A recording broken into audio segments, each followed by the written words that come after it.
अस्सलामुअलैकुम नाज़रीन, क्या हाल चाल है आप सबका। उम्मीद करता हूं कि आप सब लोग बिल्कुल खैर खैरियत से होंगे। जैसा कि आप सब जानते हैं कि आज हमारे मुल्क पाकिस्तान में इलेक्शंस हैं, जिसकी वजह से वीडियोस थोड़ी लेट हो सकती हैं क्योंकि हमने वोट देने भी जाना है, मगर इंशाल्लाह पूरी कोशिश करेंगे कि कंप्लीट वॉल्यूम आज ही के दिन अपलोड कर दिया जाए। आप सबसे दरख्वास्त है कि आप सब भी दुआ करें और कमेंट करके लाजमी बताएं कि आप किसे वोट दे रहे हैं। तो चलिए बात करते हैं अब आज के एपिसोड के बारे में। एपिसोड के शुरुआत में हम देखते हैं कि सादत खातून बाला खातून पर हमला करती हैं, मगर अलाउद्दीन के चिल्लाने पर बाला खातून एकदम से पलटती हैं और उनका हाथ पकड़कर एक जोरदार थप्पड़ रसीद करती हैं और कहती हैं, होश में आए, होश में आए। ये देखकर मेहमद आगे बढ़ने की कोशिश करता है, मगर सिपाही बेसुंगुर उसे रोक लेता है और गोंचा चिल्लाते हुए कहती है, बहुत हो गया, बहुत हो गया, मेरे बाबा यहाँ मर रहे हैं, अब बस कर दें। अलाउद्दीन चलो कुछ करो। ये कहते साथ ही गोंचा सरदार याकूब के पास बैठकर कहती है, बाबा होश में आए, बाबा होश में आए, बराए करम अपनी आंखें खोलें बाबा। इसके साथ ही अलाउद्दीन उन्हें कुछ सुंगाता है, जबकि मेहमद चिल्ला चिल्ला कर कह रहा होता है, अलाउद्दीन मैं तुम्हें मार डालूंगा, मार डालूंगा। उधर जंगल में उस्मान साहब ताजुद्दीन नोयान के सिपाहियों से कहते हैं, चलो आ जाओ। इसके साथ ही वहाँ पे लड़ाई शुरू हो जाती है और उस्मान साहब बुरहान और अलचम खातून के साथ उन्हें काटना शुरू कर देते हैं। कुछ देर की लड़ाई के बाद बुरहान और बेंदर भी सिपाहियों के साथ वहाँ पहुंच जाते हैं और बचे हुए सिपाहियों को भी मार दिया जाता है।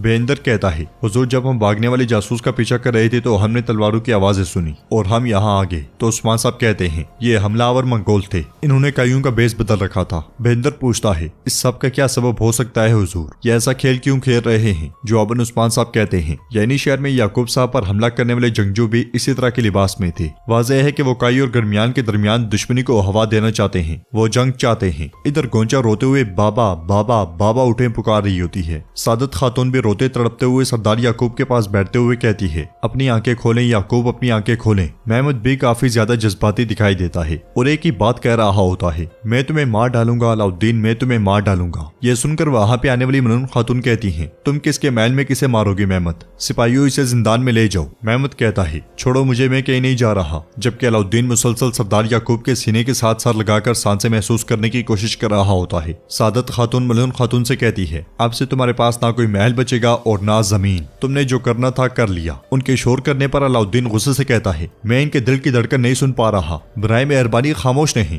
फिर सरदार याकूब का मुंह खोलते हुए कहता है, इनकी जबान इनके हलक से जा चिपकी है। ये कहते साथ ही वो सरदार याकूब के जबान हलक से अलग करने की कोशिश करता है, मगर कोई खास फायदा ना होने की वजह से अगले ही पल सरदार याकूब के सीने पर जोर जोर से मुक्के मारने लग जाता है। सरदार याकूब के घर वाले बहुत तड़प रहे होते हैं। उधर बुरहान पूछता है, हुजूर गोरकलो खान तो मर गया है, इस सब के पीछे फिर कौन है। तो अलचम खातून कहती हैं, ताजुद्दीन नोयान। उनकी आवाज सुनकर बेंदर एकदम से पूछता है, ये औरत कौन है हुजूर। जवाबन उरहान कहता है, बेंदर साहब ये अजनबी नहीं है। फिर अलचम खातून कहती हैं, ताजुद्दीन नोयान यहाँ पे हमला करने से पहले अपनी चालों के जरिए काई कबीले को कमजोर करना चाहता है उस्मान साहब। उरहान पूछता है, आप ये कैसे जानती हैं अलचम खातून। तो वो कहती हैं, मैंने वहाँ से भागते हुए ये सब सुना। इस मसले के सबब उन्होंने सिपाहियों का बेस बदला। जब मैं वहाँ कैदी थी तो मैं भी यही लिबास पहनकर वहाँ से फरार हो गई। ये सुनकर उस्मान साहब कहते हैं, अब सब कुछ समझ आ रहा है। अलचम खातून मजीद कहती हैं, उस्मान साहब मैं अपने बाबा और अपने शहीद भाई की बीवी को उनके हाथ में नहीं छोड़ सकती, मेरी मदद करें। तो उस्मान साहब उरहान से कहते हैं, उरहान अलचम खातून के साथ अकबाशली गुंदोज साहब और अलचम के भाई की बीवी को बचाने तुम जाओगे। बुरहान को नूर तोरान तुम लोग मेरे साथ आओगे, बाकी सिपाही उरहान के साथ जाएंगे और मैं यानी शहर जाऊंगा। अगर याकूब साहब को कुछ हो गया फिर सूरत हाल बहुत पेचीदा हो जाएगी, हम उसे संभाल नहीं पाएंगे। उधर हम देखते हैं कि अलाउद्दीन सरदार याकूब के सीने पर हाथ रखकर मुसलसल मुक्के मार रहा होता है। मेहमद सिपाहियों को पीछे धकेलकर अलाउद्दीन को पकड़ लेता है और अगले ही लम्हे अपना खंजर उसके गले पर तान लेता है। सब मेहमद को रोकने की कोशिश करते हैं, मगर मेहमद कहता है, मैं तुम्हें मार डालूंगा अलाउद्दीन, मैं तुम्हें मार डालूंगा, तुमने मेरे बाबा को मार डाला है। अलाउद्दीन कहता है, मेहमद होश में आओ।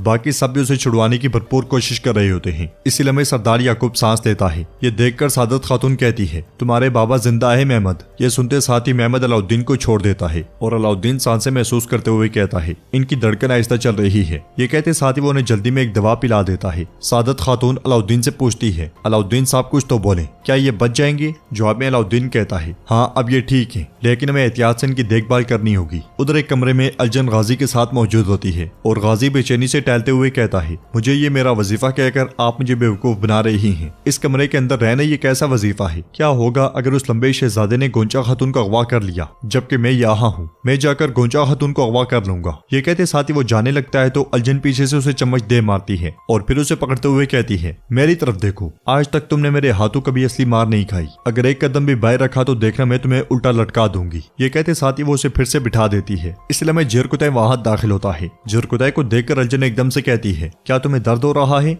क्या तुम ठीक हो? तो जिरकुतै कहता है, मैं ठीक हूँ, सब कुछ ठीक है। जिरकुतै की हालत देखकर गाजी पूछता है, बाबा आपके साथ ये किसने किया? जवाबन जिरकुतै उससे प्यार करते हुए कहता है, मेरा कोई कुछ नहीं बिगाड़ सकता शेर मेरे। गाजी कहता है, मुझे बताइए किसने किया है ताकि मैं उसे सजा दे सकूं। मेरे बाबा को छूने की जुर्रत किसने की? जवाबन जिरकुतै कहता है, तुम्हारी आंखों में अपने लिए ऐसा प्यार और एहसास देखकर मैं रोज ऐसी मार खा सकता हूँ। फिर बैठते हुए कहता है, याद है कि मैंने एक बार तुमसे किसी वजीफे का जिक्र किया था, अब उस वजीफे का वक्त आ गया है, मैं जा रहा हूँ गाजी। तो गाजी उसे लिपटते हुए कहता है, नहीं नहीं नहीं, कभी नहीं, अभी तो आप मुझे मिले हैं, अब आप कहाँ जा रहे हैं? कभी भी नहीं। ये सुनकर जिरकुतै उससे बहुत प्यार करता है और कहता है, मेरी तरफ देखो गाजी, वतन के लिए वजीफे के लिए हमें कुछ अर्सा अलग होना पड़ेगा, हम मिलकर खुफिया काम पूरा करेंगे, लेकिन इस बारे में किसी को इल्म नहीं होगा। ये राज अब तुम्हारे जिम्मे है और ये तुम्हारा पहला वजीफा है। ये वजीफा बहुत अहम है, इस बारे में सिर्फ तुम, मैं, तुम्हारी माँ और उस्मान साहब के अलावा कोई नहीं जानता। उस्मान साहब का नाम सुनते साथ ही गाजी पुरजोश हो जाता है और कहता है, उस्मान साहब, क्या उस्मान साहब ने मुझे ये वजीफा सौंपा है? जवाबन जिरकुतै कहता है, हाँ बिल्कुल। तो गाजी कहता है, ये पहला वजीफा बहुत मुश्किल होगा, लेकिन अगर वतन के लिए है तो मुझे सब कुछ कबूल है। फिर अलजन गमगीन होते हुए जिरकुतै से कहती है, हम हमेशा तुम्हें याद करते रहेंगे जिरकुतै। तो जिरकुतै कहता है, जुदाई का दर्द अब तुम्हें सहना होगा, लेकिन मैं वादा करता हूँ कि जल्दी वजीफा मुकम्मल हो जाएगा, हम दोबारा कभी अलग नहीं होंगे।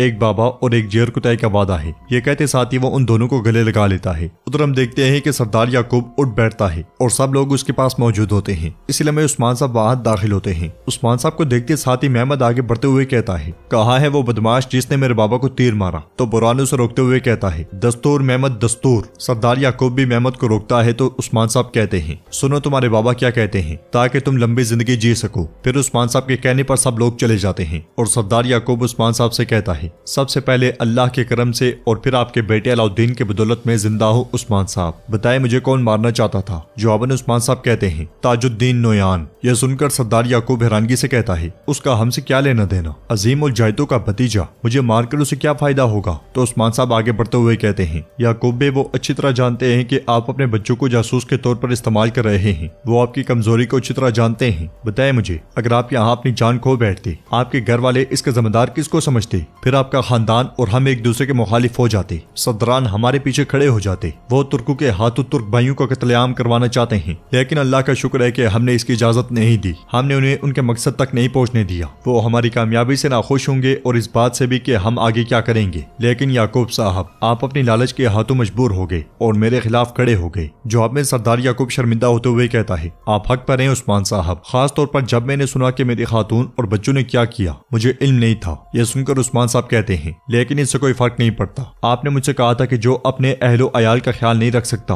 वो अपने पैरोकारों का सरपरस्त कैसे हो सकता है? इस पर सरदार याकूब कहता है, मैंने जो कहा था मैं उसका अजाला करूंगा इंशाअल्लाह। अपने पैरों पर खड़े होने के लिए हम मिलकर इस रास्ते पर चलेंगे। ये सुनकर उस्मान साहब मुस्कुरा देते हैं तो सरदार याकूब पूछते हैं, आप क्यों मुस्कुरा रहे हैं उस्मान साहब? जवाबन उस्मान साहब कहते हैं, वक्त आने पर बताऊंगा। क्या आप हमारे लिए अपनी जान कुर्बान कर सकेंगे? वक्त आने पर क्या अपने सिपाहियों को मौत के मुंह में बेच सकेंगे? जब हम अपनी ताकत को दुगना कर रहे होंगे तो क्या आप अपनी ताकत को बढ़ने से रोक सकते हैं? बताए मुझे। ये सुनते साथ ही सरदार याकूब परेशान हो जाते हैं और कोई जवाब नहीं देते। तो उस्मान साहब कहते हैं, ठीक है, मुझे यही तवक्को थी, हम इस रास्ते पर इकट्ठे नहीं चल सकते। फिर आगे बढ़कर रुकते हुए कहते हैं, याकूब बे, आप ना मेरे साथ खड़े हैं और ना ही मेरे खिलाफ, अब मेरे रास्ते से हटने का वक्त है। ये कहते साथ ही उस्मान साहब चले जाते हैं और नाज़रीन एपिसोड का भी इख्तिताम होता है। अगर आपको वीडियो पसंद आए तो वीडियो को लाइक करें, चैनल को सब्सक्राइब करें और बेल आइकन पर लाजमी से क्लिक कर दें। इंशाअल्लाह